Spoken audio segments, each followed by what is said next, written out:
Con-crete University 101, Lesson 8, Mugshot Booking Part 1.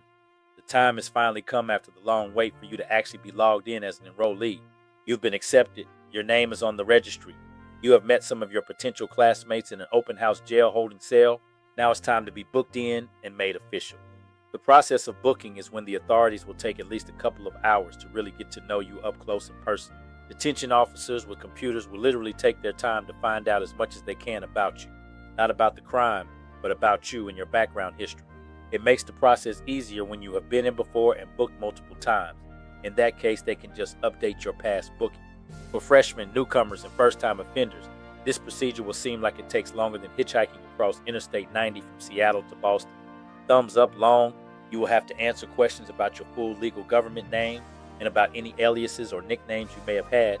Of course, they need to know your age, date of birth, social security number, your birth city, current address, your last completed year of schooling, and your last or current place of employment. That's right, they are building a history profile. Know this, history is very important to the system, regardless of whether or not history is important to you. Here, your history will certainly dictate your present and your future. Reflect on that, Jack.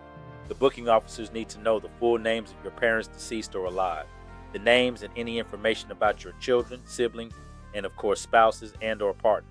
Be careful of the information that you give, because even though the booking desk isn't the detectives bureau, know that this simple, seemingly cursory or unimportant information can be used later to connect some dots for detectives. For those who know the game, remember RICO, and RICO is federal. The next step will more than likely take place outside of your presence, which means being escorted back to the holding cell from which you came. This is where the bookers will go into computers and memory machines on a manhunt to overturn every stone of law breakage that you have been involved in.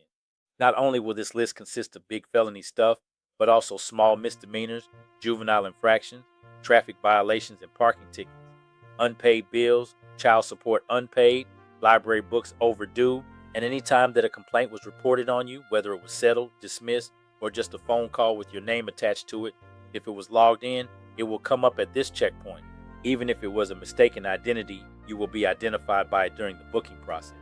Trust and believe that they rarely miss. Now wait and stay locked in for part 2 of Lesson 8. I'll tell you straight out the gate about being logged in to the National Crime Information Center. Know before they know the info. From Dean, XLB Free.